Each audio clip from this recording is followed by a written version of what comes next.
ورحمة الله وبركاته. أعوذ بالله من الشيطان الرجيم. بسم الله الرحمن الرحيم. الحمد لله رب العالمين والعاقبة للمتقين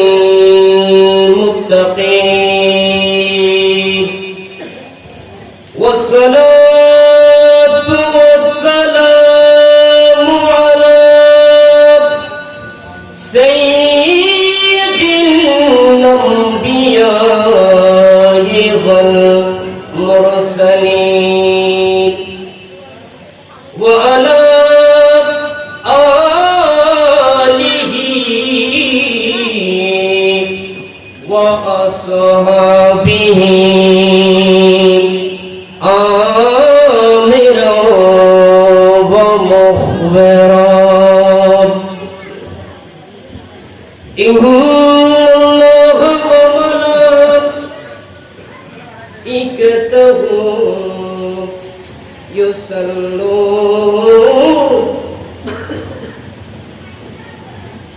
يصلون على النبي يا أيها الذين آمنوا صلوا عليه وسلموا تسليما.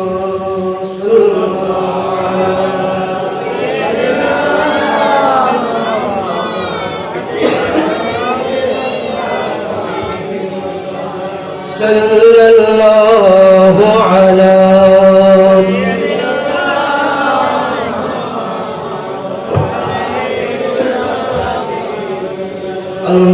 اللهم صل على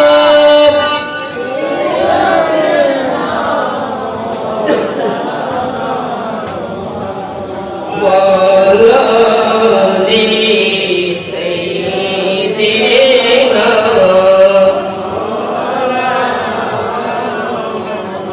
कलमा-ए तौहीद है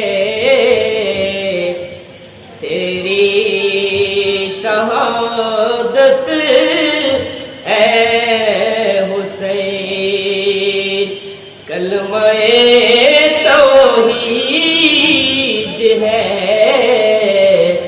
तेरी शहादत ऐ हुसैन. अल्लाहुम्मा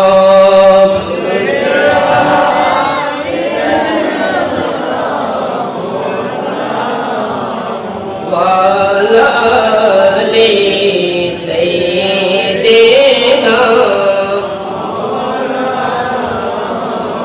कलमा-ए तौहीद है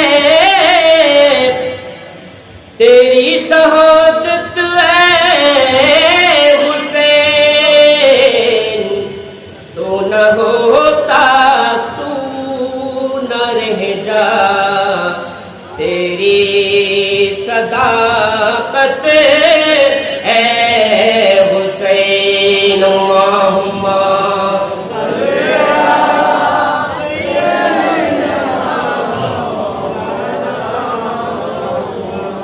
वाला ले सैयदना.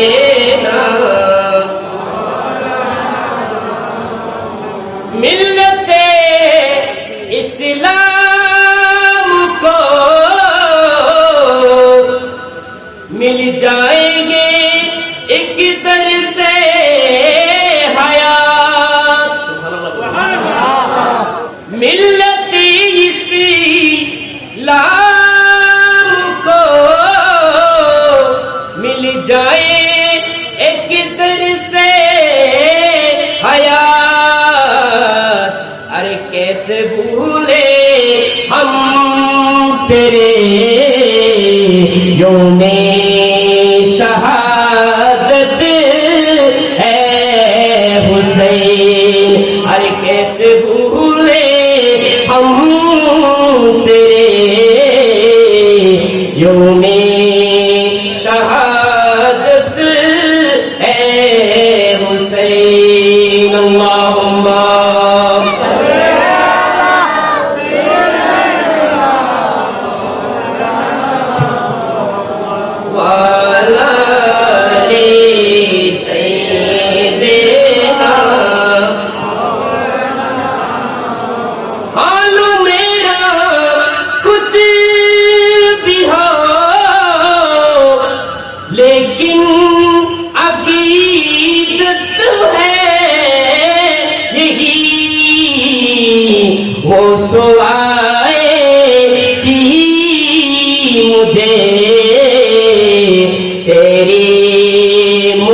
वाला ले सैयदना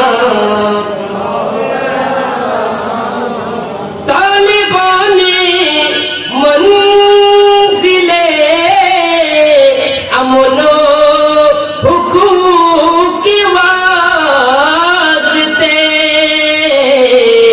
अरे तेरे कुर्बानी हुए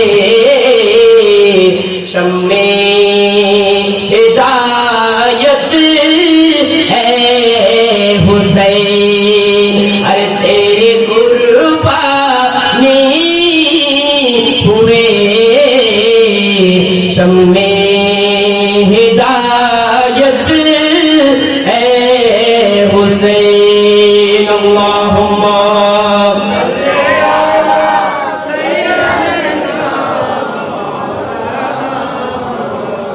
वाला ले सैयदना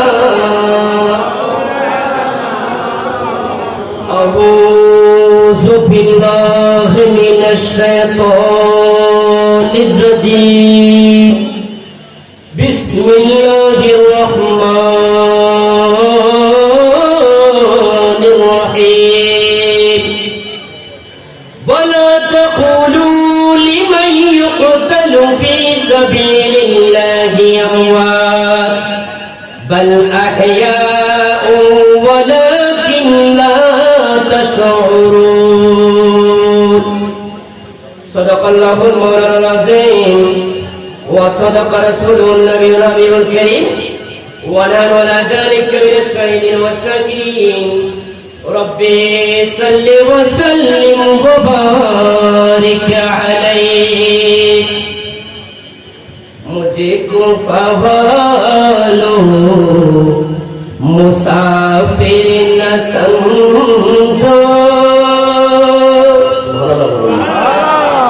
मुझे कुफा वालों मुसाफिर न समझो मैं आया नहीं हो बुलाया गया हो कि मेहमान बना कर सताया गया हो कि मेहमान बना कर सताया गया हो मैं रूया नहीं हो रुलाया गया हो सुभान अल्लाह खुदा जान कैसे है ये मेज़बानी बहाकर प्यासों काहे बंद पानी खुदा जान कैसे है ये मेज़बानी अरे बहाकर प्यासों काहे बंद पानी मुक़द्दर में है ज़िकौसर का पीना मुक़द्दर में है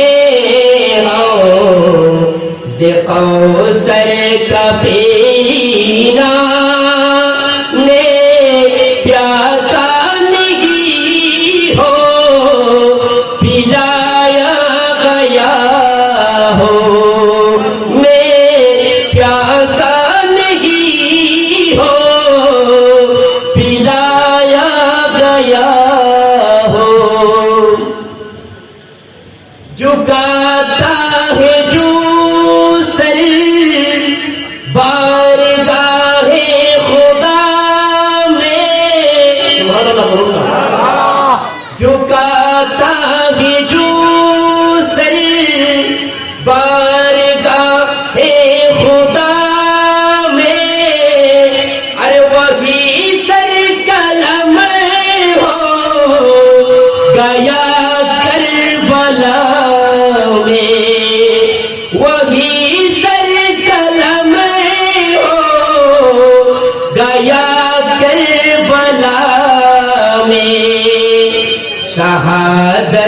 तेरी मंजिल को पाया है मैंने, मैं मुर्दा नहीं हो जिलाया गया हो, मैं मुर्दा नहीं हो जिलाया गया हो। अल्हम्दुलिल्लाह। সুদূর 4000 স্তর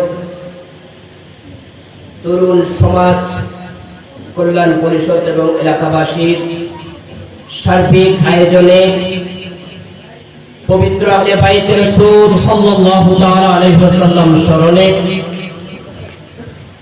বাইতুস সালাত জামে মসজিদ মাঠ প্রাঙ্গণে আশিকে রাসূল, আশিকে হুসাইন, আশিকে আউলিয়া ইকরাম সকলের অক্লান্ত পরিশ্রমের বিনিময়ে আজকের এই শুহাদায়ে কারবালা মাহফিলে সভাপতিত্ব করছেন বাইতুস সালাত জামে মসজিদের সম্মানিত খতিব প্রবীণ আলেমে দ্বীন হযরত আল্লামা জনাব মাওলানা আব্দুস সবুর নুরি সাহেব কিবলা মাদ্দাজিলুল আলী, আমাদের মাঝে প্রধান মেহমান হিসেবে উপস্থিত থাকবেন হযরত জঙ্গল পীর ইসলামিয়া সুন্নিয়া দাখিল মাদ্রাসার সুযোগ্য সুদক্ষ প্রতিষ্ঠাতা সুপার সুন্নিয়তের বলিষ্ঠ কণ্ঠস্বর হযরত আল্লামা জনাব মাওলানা মুফতি আব্দুল আজিজ রাজভী সাহেব কিবলা মাদ্দাজিলুল আলী। আমার আগ মুহূর্ত পর্যন্ত বাদের সাথে যিনি তাকরীর করেছেন অত্র মসজিদের সম্মানিত খতিব এবং পেশ ইমাম নজরুল কুলসুম সুন্নিয়া মাদ্রাসার সুযোগ্য সুদক্ষ সুপার প্রবীণ আলেমে দ্বীন হযরত আল্লামা জনাব মাওলানা আমিরুল হক হক্কানী সাহেব কিবলা মাদ্দাজিলুল আলী, মঞ্চ উপবিষ্ট ছোট ভাই সাকিবুর রহমান, আমার সামনে বসা মুরব্বিনে ইজাম, তরুণ ভাইয়েরা, পর্দার আড়ালে মা ও বোনেরা, আসসালামু আলাইকুম ওয়া রাহমাতুল্লাহি ওয়া বারাকাতুহু। আল্লাহ তাআলার দরবারে লাখো কোটি শুকরিয়া আদায় করছি এজন্য যে আহলে বাইতে রাসূল সাল্লাল্লাহু তাআলা আলাইহি ওয়াসাল্লামকে স্মরণ করার জন্য এই ঝুমঝুম বৃষ্টির মধ্যেও এই এলাকার কতগুলো নওজওয়ান ভাইরা মিলে আহলে বাইতের প্রেমের এই মাহফিল সাজিয়েছেন। সকলে একবার বলি আলহামদুলিল্লাহ। সাথে সাথে মহান রব্বুল আলামিনের যিনি বন্ধু শফি আল মুজনবিন আনিসুল গারিবিন নবী মুহাম্মদুর রাসূলুল্লাহ সাল্লাল্লাহু তাআলা আলাইহি ওয়াসাল্লামের আলিশান কদম মুবারকে লাখো দরুদের হাদিয়া পেশ করার জন্য আল্লাহ তাআলা আমাদেরকে তৌফিক দান করেছেন। সেজন্য সকল উত্তরস্বরী আরেকবার বলি আলহামদুলিল্লাহ। সম্মানিত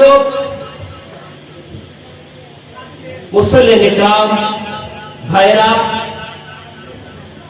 বৃষ্টির সময় বেশি দেরি করা আমাদের পক্ষে সম্ভব নয়, কারণ আবার যদি বৃষ্টি চলে আসে মাহফিল আবার সমস্যা হয়ে যাবে।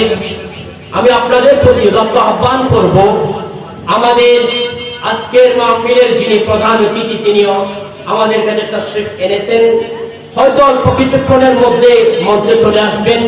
আপনারা যারা এখনো এদিক সেদিক ঘোরাফেরা করছেন আপনাদের প্রতি উদাত্ত আহ্বান করছি, আপনারা তাড়াতাড়ি মাহফিলে চলে আসুন।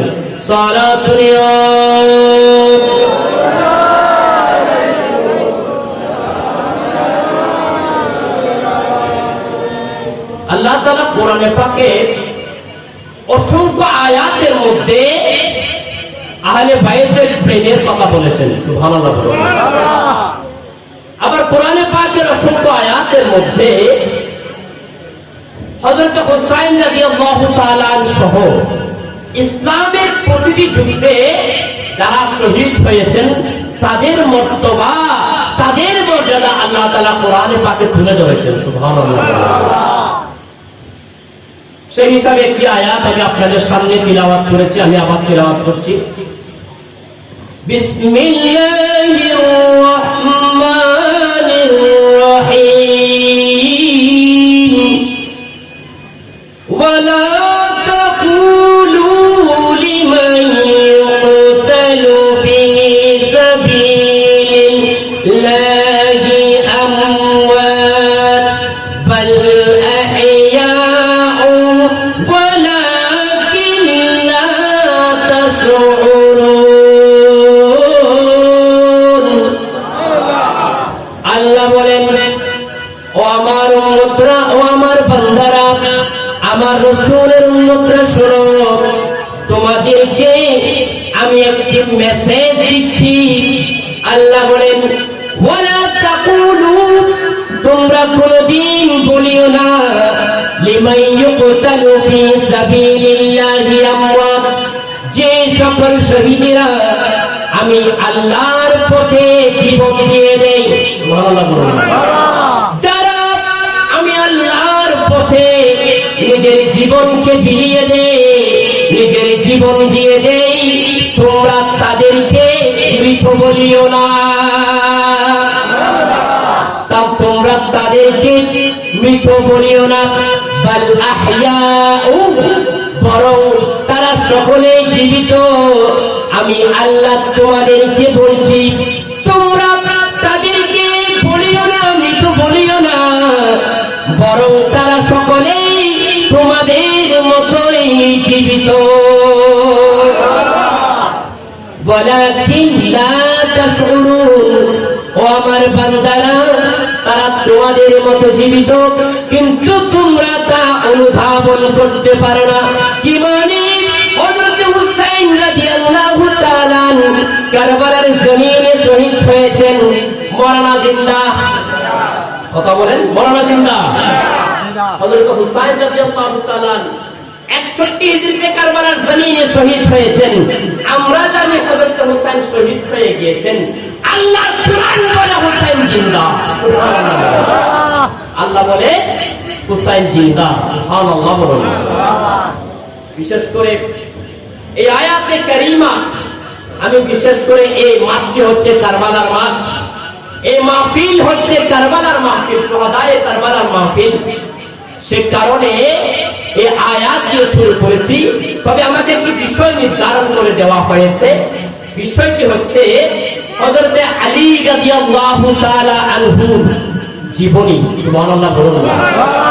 হযরত আলী রাদিয়াল্লাহু তাআলা আনহুর জীবনী, এটা যদি আলোচনা করতে যায়, রাত শেষ হয়ে যাবে, আবার দিন আসবে, আবার রাত আসবে, আবার দিন আসবে, মাস যাবে, বছর যাবে, হযরত আলী কাররামাল্লাহু ওয়াজহাহুর জীবনে কোনদিন শেষ করা যাবে? শুধুমাত্র আপনারা বিষয় দিয়েছেন বিদায়, কয়েকটি কথা বলে হযরত আলী রাদিয়াল্লাহু তাআলার শান আপনাদের সম্মুখে, আপনাদের যদি ধৈর্য ধারণ করেন, কয়েকটি কথা বলে আমি বিদায় নেব। সালাতুল্লাহ।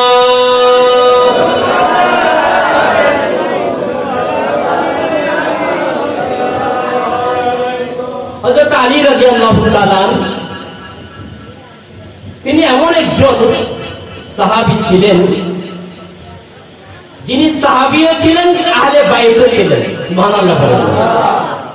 আহলে বাইত অর্থাৎ রাসূলুল্লাহ সাল্লাল্লাহু তাআলা আলাইহি ওয়াসাল্লামের ঘরওয়ালি যারা ছিলেন, মা ফাতিমাতুজ জাহরা রাদিয়াল্লাহু তাআলা, হযরত আলী কাররামাল্লাহু ওয়াজহাহু, হযরত ইমাম হাসান, হযরত ইমাম হুসাইন। সুবহানাল্লাহ বলুন। ইনারা ছাড়াও রাসূলুল্লাহর আরো আহলে বাইত আছেন, তবে আহলে বাইতের মধ্যে প্রধান হচ্ছেন ইনারা। সুবহানাল্লাহ বলুন। হযরত আলী রাদিয়াল্লাহু তাআলা এমন একজন আহলে বাইত ছিলেন, যিনার জন্ম হয়েছে কাবা ঘরের মধ্যে। সুবহানাল্লাহ বলুন। প্রত্যেক মানুষের জন্ম হয় নিজের ঘরে, অন্য কোথাও, কিন্তু কাবা শরীফের মধ্যে যার জন্ম, তিনি হচ্ছেন আলী কাররামাল্লাহু ওয়াজহাহুল কারীম। সুবহানাল্লাহ। যখন হযরত আলী রাদিয়াল্লাহু তাআলা জন্মগ্রহণ করার সময় আসলো। হযরত আলী রাদিয়াল্লাহু তাআলা আনহুর আম্মা জান কাবা ঘরের পাশে ছিলেন। কাবা ঘরের পাশে ছিলেন। আমাদের মায়েদের যেরকম সন্তান হওয়ার আগে ব্যথা উঠে, ঠিক তেমনি ভাবে হযরত আলী রাদিয়াল্লাহু তাআলা আনহুর আম্মা জানের ব্যথা উঠলো। হযরত আলী দুনিয়ার মধ্যে আসার জন্য হযরত আলী ইচ্ছা পোষণ করেছে। হযরত আলী দুনিয়াতে আসার জন্য ইচ্ছা পোষণ করেছেন। আল্লাহ হযরত আলীকে দুনিয়াতে পাঠাবেন। আমাদের যেরকম মায়েদের ব্যথা শুরু হয়, ঠিক তেমনি ভাবে হযরত আলীর মায়ের ব্যথা শুরু হলো। সুবহানাল্লাহ। দেখা গেল তীব্র ব্যথা যখন উঠলো, হযরত আলী রাদিয়াল্লাহু তাআলা আম্মা জান অনেক কষ্ট পাচ্ছে, কষ্ট শুরু হয়ে গেল। তখন ওখানে থাকা অন্যান্য মহিলারা সকলে মিলে হযরত আলী রাদিয়াল্লাহু তাআলা আনহা, হযরত আলী রাদিয়াল্লাহু তাআলা আনহুর আম্মা জান ফাতিমা রাদিয়াল্লাহু তাআলা আনহা, ওনার নামও ছিল ফাতিমা। সুবহানাল্লাহ বলুন না। ওনাকে কাবা শরীফের ভিতরে নিয়ে গেলেন। কাবা শরীফের ভিতরে গিয়ে যখন হযরত আলী রাদিয়াল্লাহু তাআলা দুনিয়ায় আসবেন, এমন সময় দেখা গেল উপর থেকে আল্লাহর ফেরেশতারা ডাক দিলেন। সুবহানাল্লাহ বলুন। আল্লাহর ফেরেশতারা ডাক দিয়ে বলেন, ও ফাতিমা, ফাতিমা রে, তোমার কাছে এখন যে সন্তান আসবে, ওই সন্তান মুহাম্মদুর রাসূলুল্লাহর সাথী হবে। এখন যে সন্তান তুমি প্রসব করবে, এটা মুহাম্মদুর রাসূলুল্লাহর সাথী হবে। সুবহানাল্লাহ বলুন। দেখা গেল কাবা শরীফের মধ্যে হযরত আলী রাদিয়াল্লাহু তাআলা জন্মগ্রহণ করলেন, দুনিয়াতে আসলেন। আমাদের মায়েরা যখন সন্তান জন্ম দেয় নাপাকি হয়ে যায়, ঠিক কি না? নাপাকি হয়ে যায়, নাপাক বের হয়, নেফাস হয়ে যায়। কিন্তু হযরতে আলী রাদিয়াল্লাহু তাআলা আনহার আম্মা জান দেখলেন সন্তান দুনিয়ায় আসলো, সমস্ত কিছু পবিত্র হয়ে গেছে। কাবা শরীফের খোদাও এক ফুটো নাপাকি পর্যন্ত করে না। কেমন জন্ম? সুবহানাল্লাহ জোরে বলুন না। হযরত আলী রাদিয়াল্লাহু তাআলা দুনিয়ায় আসলেন, এক ফুটো নাপাক হয় নাই। হযরত আলী রাদিয়াল্লাহু তাআলা আনহুর আম্মা জান পাক ছিলেন, কাবা শরীফও পাক ছিলেন। সুবহানাল্লাহ বলুন। কেমন জন্ম? সন্তান যখন জন্মগ্রহণ করলো, চাঁদের মতো চেহারা, চাঁদের মতো চেহারা। পূর্ণিমার চাঁদ যেমন ঝলমল ঝলমল করে, ঠিক তেমনি ভাবে হযরত আলী রাদিয়াল্লাহু তাআলা আনহুর চেহারা ঝলমল ঝলমল করছে। আরবের সমস্ত মেয়েরা হযরত আলীকে দেখার জন্য ছুটে ছুটে ছুটে করতে লাগলো। এমন কিভাবে সুন্দর হয়, এত সুন্দর বাচ্চা কিভাবে হয়, পূর্ণিমার চাঁদ কিরকম সুন্দর, এরকম সুন্দর আবু তালেবের ঘরে কিভাবে এরকম সুন্দর বাচ্চা হয়। সবাই আশ্চর্য হয়ে গেলেন। কিন্তু দেখা গেল দুঃখের বিষয়, হযরত আলী রাদিয়াল্লাহু তাআলা চোখ খুলে না, কান্না করে না। অনেক টেনশনে পড়ে গেলেন মা, অনেক টেনশনে পড়ে গেলেন। আত্মীয় স্বজনরা অনেক ছুটোছুটি করছে, কোথায় যাবে, কোথায় যাবে, কি করবে। তখন দেখা গেল কিছুদিন পর, 2-3 দিন যাওয়ার পরে শোনা গেল রাসূলুল্লাহ সাল্লাল্লাহু আলাইহি ওয়াসাল্লাম সফর থেকে চলে আসছে। আমার রাসূল সফরে গিয়েছিলেন। নবুয়তের 10ম বছর হযরত আলী রাদিয়াল্লাহু তাআলার জন্ম। সুবহানাল্লাহ বলুন। আমার রাসূল সফরে গিয়েছেন, সেখানে খবর পেলেন রাসূলের চাচাতো ভাই এসেছে দুনিয়ায়। সুবহানাল্লাহ। আমার রাসূল খবর পাওয়ার পর আসতে লাগলেন। সকলে ছুটোছুটি করছে যে এত সুন্দর বাচ্চা দুনিয়ায় আসলো, কিন্তু চোখ খুলে না কেন, চোখ খুলে না কেন, কান্না করে না কেন? এই বাচ্চা কি বোবা এসেছে অন্ধ এসেছে, একজন এক একজন এক এক কথা বলতে লাগলো। কিছুক্ষণ পর ওই আরবের মহিলারা সকলে মিলে হাকিম আনলো, ডাক্তার আনলো। তৎকালীন যেই ব্যবস্থা ছিল চিকিৎসা শাস্ত্রের, সেই ব্যবস্থা করলো। অনেক ডাক্তার এসে হযরত আলী রাদিয়াল্লাহু তাআলা আনহু চিকিৎসা করলে, কিন্তু কিছুতেই চোখ খুলে না, কিছুতেই কান্না আসে না, চোখ খুলে না, কান্না আসে না। কাঁদতে লাগলেন। হযরতে আলীর আম্মা জান মা ফাতেমা কান্নাকাটি শুরু করে দিলেন। হাই হাই, এই বাচ্চা দুনিয়ার মধ্যে আসার পরে আমি কতই না খুশি হয়েছিলাম। আরবের মানুষরা সবাই দেখতে আসলো, কত সুন্দর করে সকলে প্রশংসা করলো। হাই হাই, আমার এ বাচ্চার প্রশংসার পরে সকলে আমার বাচ্চাকে অন্ধ বুবা বলছে। ওই মা ফাতেমা অনেক চিন্তার মধ্যে পড়ে গেলেন। দেখা গেল আরবের জমিনে আমার রাসূলুল্লাহর কবর থেকে আগমন ঘটে গেল। আমার রাসূলুল্লাহ আসলেন। রাসূলুল্লাহ চাচাতো ভাইয়ের চেহারা দেখবেন, সুবহানাল্লাহ বলুন না। চেহারায়ে মুস্তাফা দেখতে রহ গয়ে, চেহারা ये वातुहा देखते रह गए। सलातुल्लाह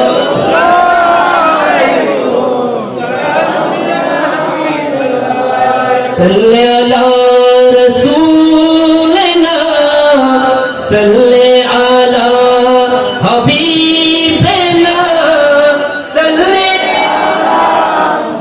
मुहम्मदिन, सल्ले अला हबीबना, सल्ले अला तबीबना, सल्ले।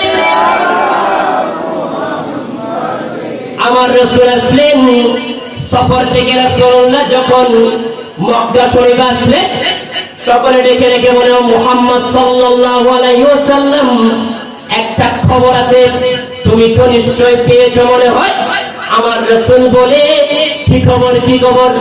ওই মানুষরা সকলে বলা বলি করলো, তোমার একজন চাচাতো ভাই এসেছে। কারণ সবাই কাফের ছিল। তোমার একজন চাচাতো ভাই এসেছে, কিন্তু তোমার চাচাতো ভাই অনেক সুন্দর, চাঁদের মতো চেহারা। চাঁদের মতো চেহারা হলে কি হবে? তোমার চাচাতো ভাই বোবা এবং অন্ধ। নাউযুবিল্লাহ বলুন না। কাফেররা সব সময় চাইতো আমার রাসূলকে কিভাবে নিচু করা যায়। নাউযুবিল্লাহ বলবেন না। বর্তমান যুগেও এই কাফেরদের খাসলতওয়ালা, কাফেরদের অভ্যাসওয়ালা কিছু মানুষ আমাদের সমাজে আছে কিনা? জোরে বলুন। যখন শুহাদায়ে কারবালার মাস চলে, সুন্নিরা পাগল পারা হয়ে যায়, ঠিক কিনা? যখন ঈদে মিলাদুন নবীর মাস আসে, সুন্নিরা ঘুমায় না, পাগল পারা হয়ে যায়, ঠিক কিনা? যখন শবে কদর আসে, শবে বরাত আসে, সুন্নিরা পাগল হয়ে যায়। কেন? কারণ এটা উৎসবের দিন। আমার রাসূলুল্লাহর আগমনের দিন যখন আছে, ঈদে মিলাদুন নবীর দিন যখন আসে, সুন্নিরা পাগল পারা হয়ে যায়। এই সমস্ত দিনে কাফেরদের খাসলতওয়ালা কিছু ওয়াহাবি, লামাযহাবি, এই সমস্ত ব্যক্তিরা, বিশেষ করে বর্তমান জামানা আহলে হাদিস, ঠিক কিনা? এই সমস্ত কমবক্তরা, তারা সব সময় সুন্নিরা আলোচনা করে, সুন্নি উলামায়ে কেরামরা আলোচনা করে রাসূলের সম্মান বুলন্দ করার আলোচনা, ঠিক কিনা? আর তারা লেগে বসে থাকে রাসূলের সম্মান কিভাবে কমাবে। নাউযুবিল্লাহ বলুন। আরে আমার আল্লাহ বলছেন, ওয়া রাফা'না লাকা যিকরাক, হে রাসূল, আমি আপনার আলিশান মর্যাদাকে বুলন্দ করে দিয়েছি। সুবহানাল্লাহ। যেখানে আমার আল্লাহ বলছেন, ওয়া রাফা'না লাকা যিকরাক, হে রাসূল, আপনার স্মরণকে, আপনার আসনকে আমি বুলন্দ করে দিয়েছি, সেখানে তোমরা লামাযহাবি শিয়া সকলে মিলে, তোমরা সকল বাতিল ফিরকা মিলে যদি চেষ্টা করো, কোনো লাভ হবে? কারণ এটার দায়িত্ব তো আমার আল্লাহ নিয়েছেন, ঠিক কিনা? ওই যে কাফেরের খাসলত, যে কাফেররা সব সময় চাইতো রাসূলকে কিভাবে নিচু করা যায়। নাউযুবিল্লাহ মিন যালিক।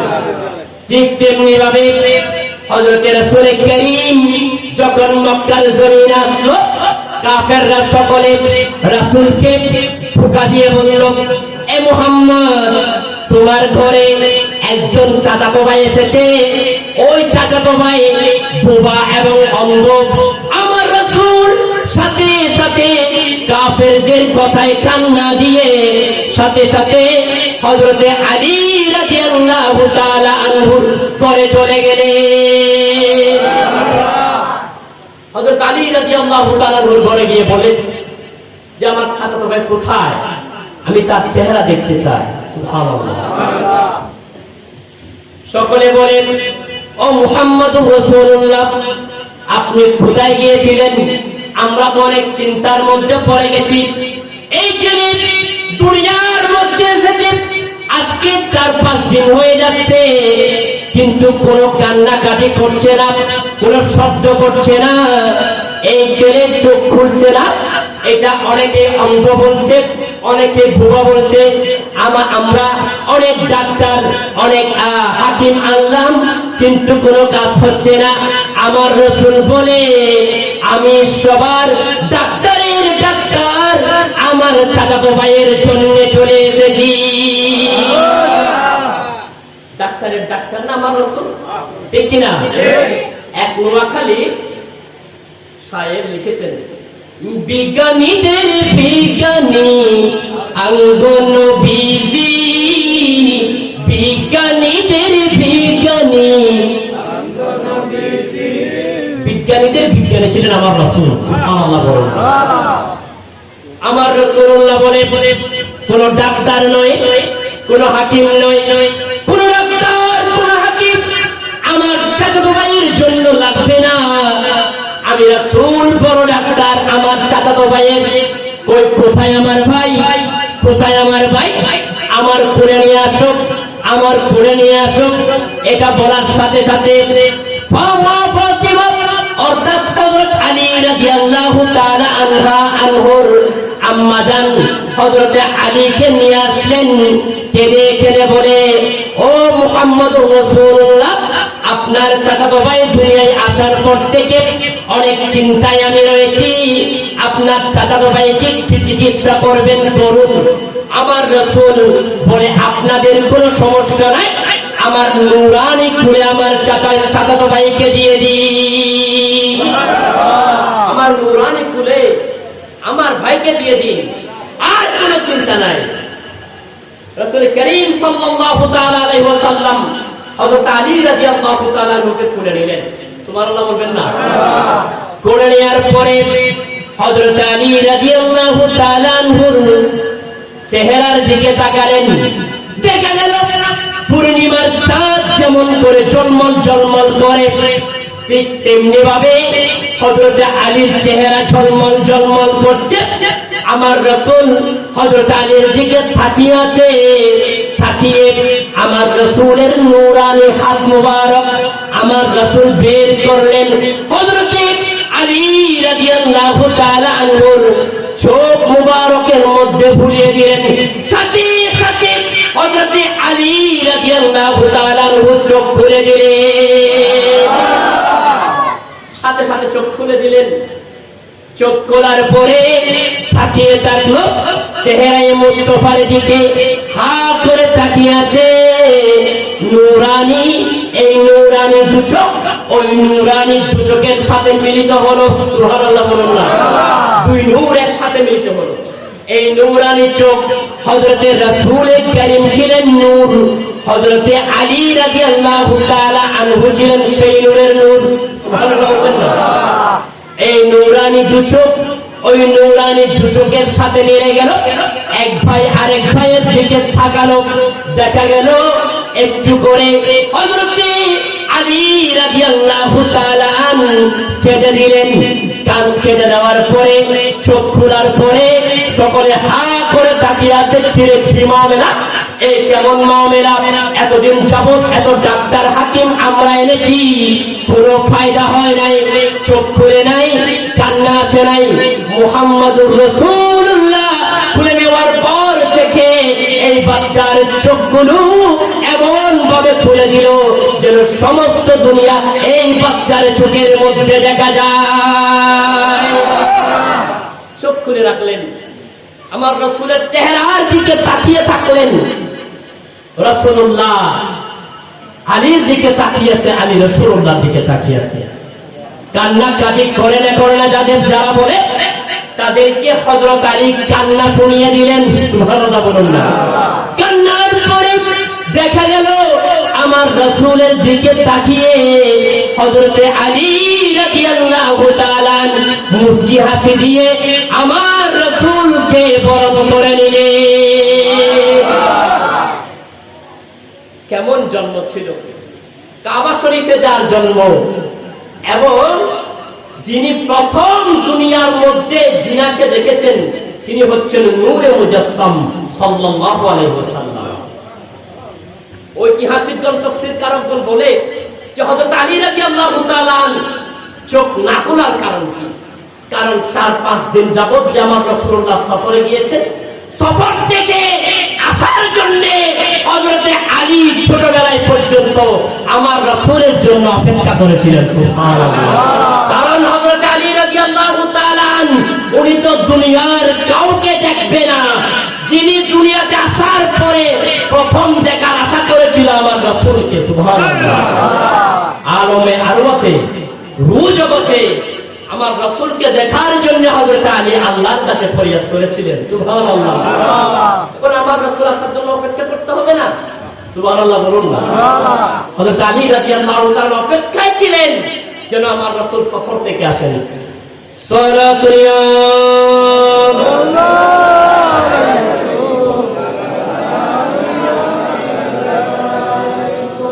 হযরত আলী রাদিয়াল্লাহু তাআলা ওনার সম্পর্কে হাদিসে মুবারাকা যখন আমরা স্টাডি করি আশ্চর্য হয়ে যায়। এত বেশি হাদিসে মুবারাকা আছে ওই সম্পর্কে। হযরত আলী রাদিয়াল্লাহু তাআলার শান সম্পর্কে এত বেশি হাদিসে মুবারাকা আছে। অন্যান্য কোন সাহাবীর বেলায় এতগুলো হাদিস নেই। সুবহানাল্লাহ বলুন না। হযরত আলী রাদিয়াল্লাহু তাআলা আহলে বাইতের সদস্য ছিলেন, সাহাবী ছিলেন, চতুর্থ খলিফা ছিলেন। সুবহানাল্লাহ বলবেন না। খলিফাদের মধ্যে যিনি চতুর্থতম খলিফা ছিলেন তিনি হচ্ছেন হযরত আলী রাদিয়াল্লাহু তাআলা।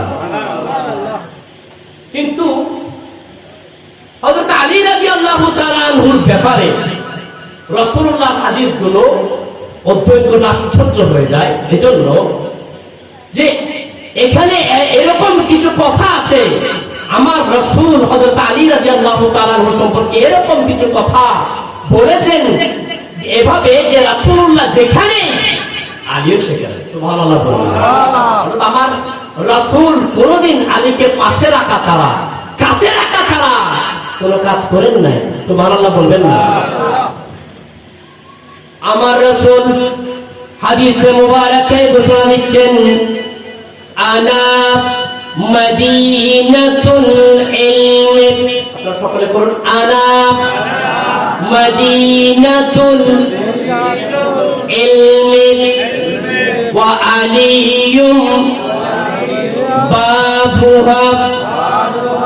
আমার রাসূল বলছেন আমি নবী মদিনাতুল ইলম, দুনিয়ার মধ্যে যত এলম আছে, যত জ্ঞান আছে, যত ধরনের জ্ঞান সৃষ্টির শুরু থেকে শেষ পর্যন্ত কিয়ামত অবধি যত জ্ঞান দুনিয়ার মধ্যে আসবে সমস্ত জ্ঞানের শহর হচ্ছে আমি রাসূল। সুবহানাল্লাহ। সমস্ত জ্ঞানের শহর আমি রাসূল। আমি এই জ্ঞানের শহরের দরজা বানিয়েছি আমার আলীকে। জ্ঞানের শহর হচ্ছে আমি রাসূল, সমস্ত জ্ঞানের শহর আমি রাসূল। এই জ্ঞানের শহরের দরজা হচ্ছে আমার আলী। সুবহানাল্লাহ।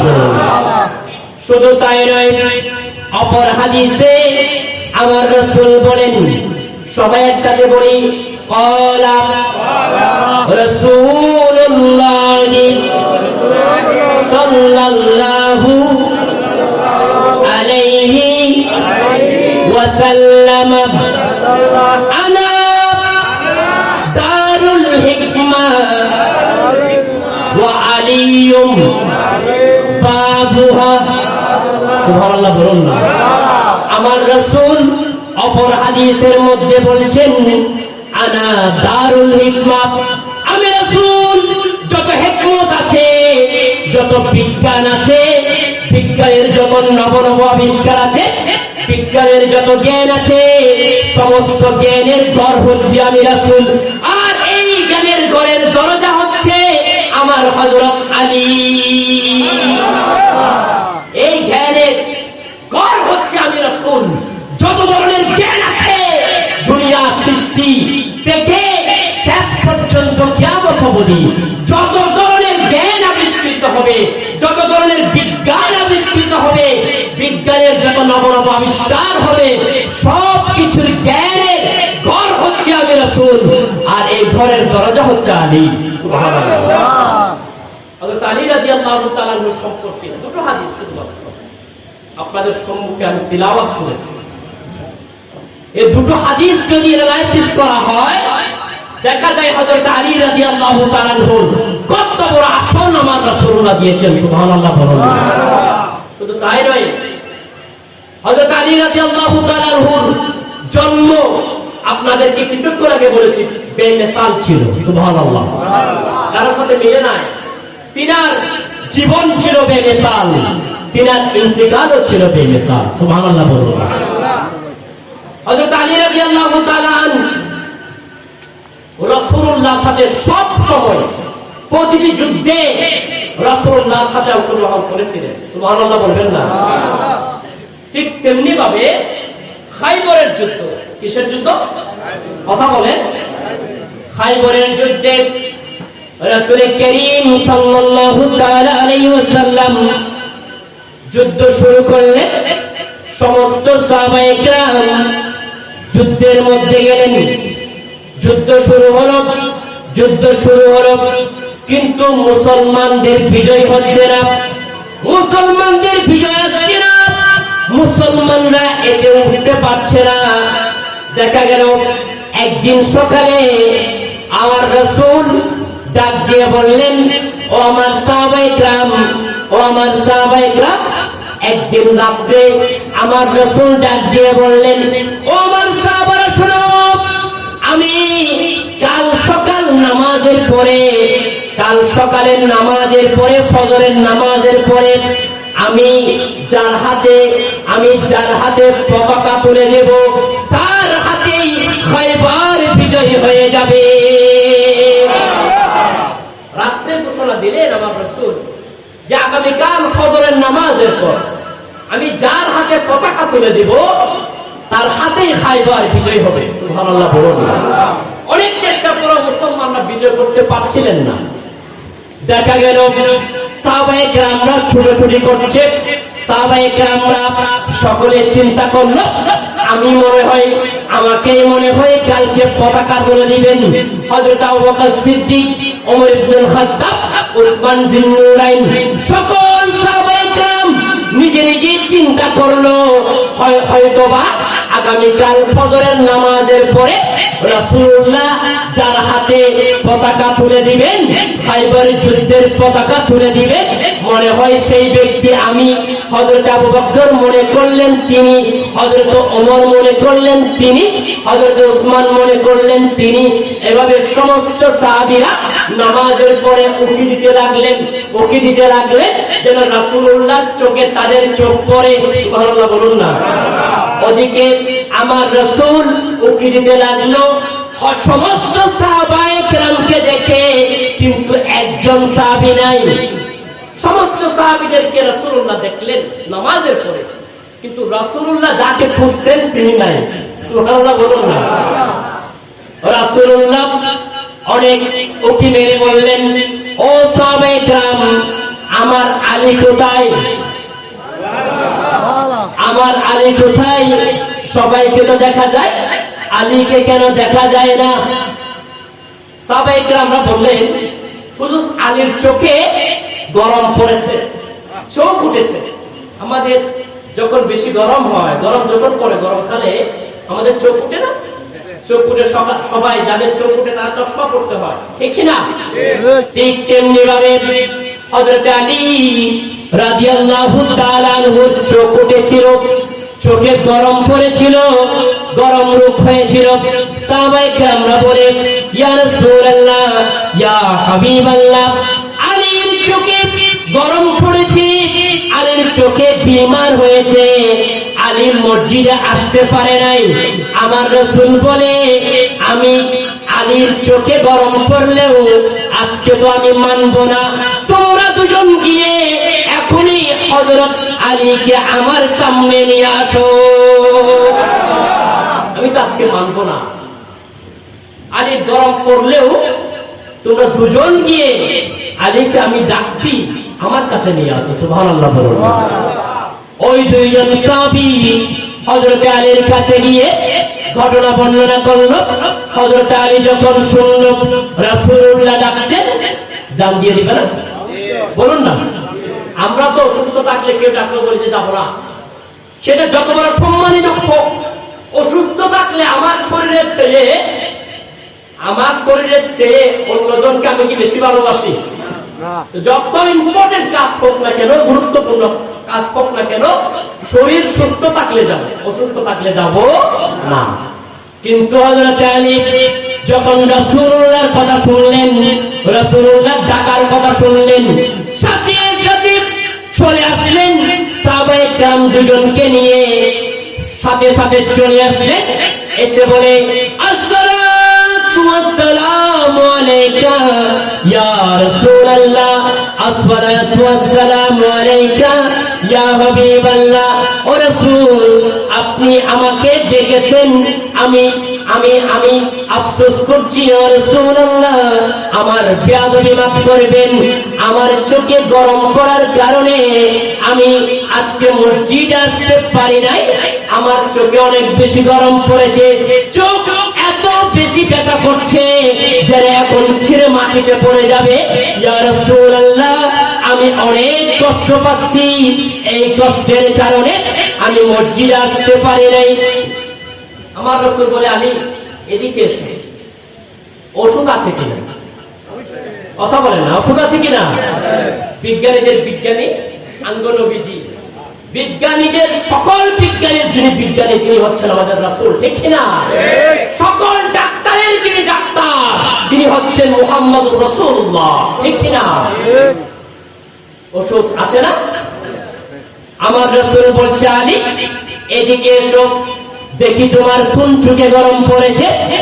আলী বলে, ইয়া রাসূলুল্লাহ, ইয়া হাবিবাল্লাহ, আমার চোখেই গরম পড়েছে। আমার রাসূল নিজের নূরানি থুথু মুবারক হাতের মধ্যে নিলেন, হাতের মধ্যে নেওয়ার পর হযরত আলীর চোখের মধ্যে যখন হাত বুলিয়ে দিলেন, সাথে সাথে হযরত আলী সমস্ত রূপ বাড়ায় চলে গিয়ে একেবারে হযরত আলী সুস্থ হয়ে গেলেন। এমন সুস্থ হলে যে বাকি জিন্দেগিতে হযরত আলীর কোনদিন চোখ ওঠে না। সুবহানাল্লাহ বলুন। এমন সুস্থ হয়ে গেলেন হযরত আলী রাদিয়াল্লাহু তাআলা। সালাতুল ইমাম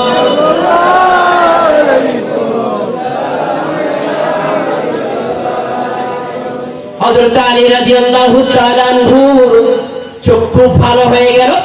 চক্ষু যখন ভালো হলো, আমার রাসূল বলে, ও আলী, খায়বার যুদ্ধ চলছেই তো চলছে, খায়বার যুদ্ধের মধ্যে মুসলমানদের বিজয় আনতে হবে। আমি গত রাত্রি ঘোষণা দিয়েছিলাম, আমি আজকে একজনের হাতে আমি আজকে পতাকা তুলে দিব, যার হাতে পতাকা তুলবো তার হাতেই খায়বার বিজয় হবে। ও আলী, আমি রাসূল বলছি সেই জন হচ্ছে তুমি আলী। আমি রাসূল বলছি যে খায়বারের যুদ্ধের বিজয় যার হাতে হবে সেটি হচ্ছে তুমি আলী। সুবহানাল্লাহ বলুন। হযরত আলী রাদিয়াল্লাহু তাআলা বলে, ইয়া রাসূলুল্লাহ, ইয়া হাবিবাল্লাহ, আপনি যখন আমাকে দায়িত্ব দিলেন, আমার জীবন চলে যাক, আমার সবকিছু চলে যাক, আমার হায়াতি জিন্দেগি আপনার পায়ে কুরবানি করে দিলাম। ইয়া রাসূলুল্লাহ, আমার জীবন যতক্ষণ পর্যন্ত থাকবে আমি ততক্ষণ পর্যন্ত খাইবার ময়দানে কাফেরদের সাথে যুদ্ধ করে যাব। যতক্ষণ জীবন থাকবে ততক্ষণ আমি আলী খাইবারের ময়দানে যুদ্ধ করে যাব। সুবহানাল্লাহ বলুন না। তো খাইবারের ময়দানে একটি দুর্গ ছিল, কিল্লা ছিল, খামুস নামক একটি কিল্লা ছিল, যে কিল্লাকে অনেক উপর, চারিদিকে লোহার ঘেরাও, অনেক ধরনের লোহার গেট। যে লোহার গেট এক কিতাবের মধ্যে আছে ওই লোহার গেটটা 70 জন মিলেও এক জায়গা থেকে আরেক জায়গায় নিয়ে যেতে পারে না। আবার সফিনায়ে নূহ কিতাবের মধ্যে আছে যে 40 জন শক্তিশালী যুবক মিলে ওই গেটটি 1 ইঞ্চি পর্যন্ত সরাতে পারবে। সুবহানাল্লাহ বলুন না। এমন একটি গেট খামুস দুর্গ। খামুস দুর্গ যদি, খামুস দুর্গের মধ্যে যদি আক্রমণ করা না যায়, খাইবার যুদ্ধের মধ্যে মুসলমানের বিজয় হচ্ছে না, মুসলমানের বিজয় হচ্ছে না। হযরত আলী রাদিয়াল্লাহু তাআলা যখন পতাকা হাতে নিলেন, পতাকা হাতে নিয়ে সমস্ত সাহাবীদেরকে নিয়ে ওই খামুস দুর্গের মধ্যে চলে গেলেন। খামুস দুর্গের মধ্যে গিয়ে সবাই আফসোস করে তাকিয়ে আছে কিভাবে এই দুর্গের মধ্যে আক্রমণ করা যায়, কিভাবে দুর্গের ভিতরে ঢুকে যায়, কিভাবে দুর্গের ভিতরে ঢুকে আক্রমণ করে মুসলমানদের বিজয় আনা যায়। সারা দুনিয়া নারে তাকবীর, নারে রিসালাত, নারে তাকবীর, নারে রিসালাত, নারে গাউসিয়া। হযরতুল আল্লামা জনাব মাওলানা মুফতি আব্দুল আজিজ রাজভী সাহেব, উলামায়ে আহলে সুন্নাহ। আলহামদুলিল্লাহ, আমাদের আজকের মাহফিলের যিনি প্রধান অতিথি আমাদের মাঝে চলে এসেছেন। আপনারা যারা এখনো পর্যন্ত এদিক সেদিক ঘোরাফেরা করছেন, আমি সকলের প্রতি আহ্বান করব আপনারা সকলে মাহফিলে চলে আসুন। সালাতুন ইয়া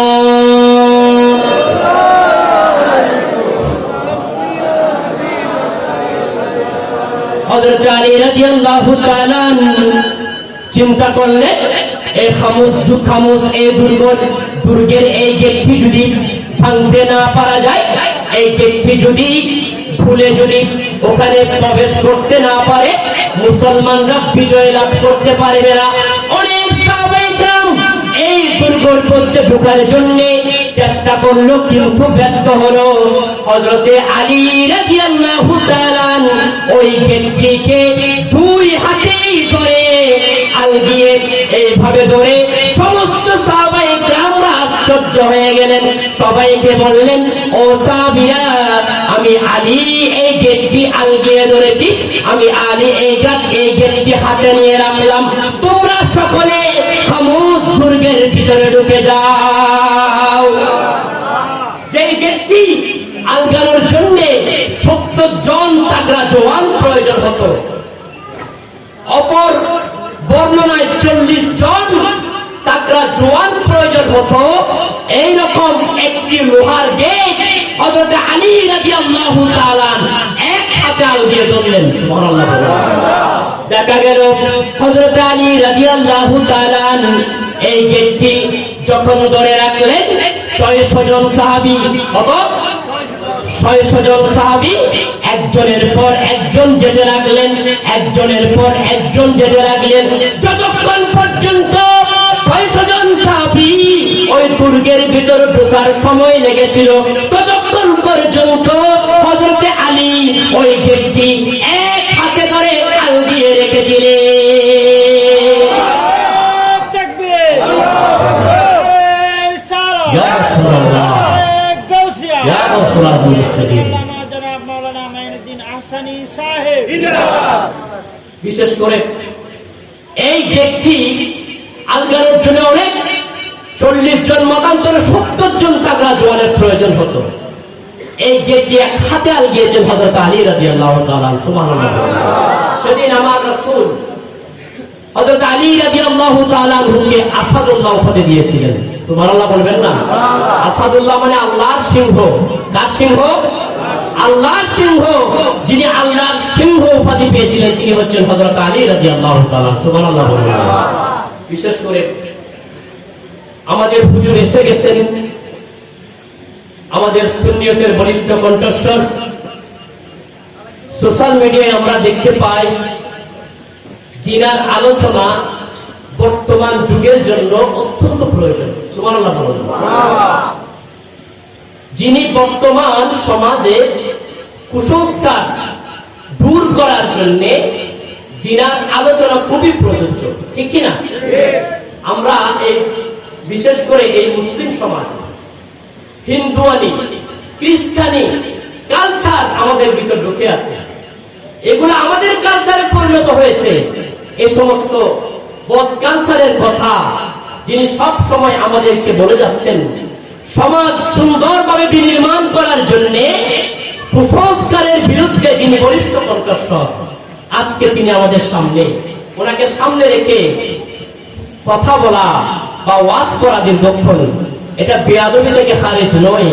আমরা আহলে সুন্নাত ওয়াল জামাতের অনুসারী, ঠিক কিনা? সেজন্য আমি বিশেষ করে আমার বড় ভাই তুল্য যিনি জামিয়া আহমদিয়া সুন্নিয়া আলিয়ায় আমি দেখেছি, হয়তো হুজুর আমি দেখেছিলাম যখন জামিয়া আহমদিয়া সুন্নিয়া আলিয়ায় ফাজিলে আমরা ক্লাস করছি, তখন হুজুর কামিলে ক্লাস করছিলেন, সম্ভবত ফিকা বিভাগে হুজুর ক্লাস করছিলেন। আমি আমার যতটুকু মনে আছে 2018 সালে আমরা ফাজিল করেছি জামিয়া আহমদিয়া সুন্নিয়া আলিয়া থেকে, 2018 সালে কামিল করেছি, এরপরে ফাজিল করেছি। ওই সময় আমি হুজুরকে দেখছিলাম যে আমাদের ক্লাস ছিল ওইদিকেই হুজুররা যেতেন কামিল ক্লাসে। আমি হুজুরকে অনেকবার দেখেছি, আর সোশ্যাল মিডিয়ায় সবসময় দেখি আমাদের বড় ভাই তুল্য আহলে সুন্নাত ওয়াল জামাতের রৌনকে আহলে সুন্নাহ হযরত আল্লামা জনাব মাওলানা আব্দুল আজিজ রাজবি সাহেব কেবলা মাদ্দাজিলুল আলী আমাদের কাছে চলে এসেছেন। আমি আমার আলোচনা, যদিও বা আর অনেক আলোচনা রয়ে গেছে, আমি আলোচনা এখানে আমি সমাপ্ত করছি। ওয়া আখিরু দাওয়ানা আলহামদুলিল্লাহি রাব্বিল আলামিন। আসসালামু আলাইকুম ওয়া রাহমাতুল্লাহি ওয়া বারাকাতুহু। মারহাবা মারহাবা।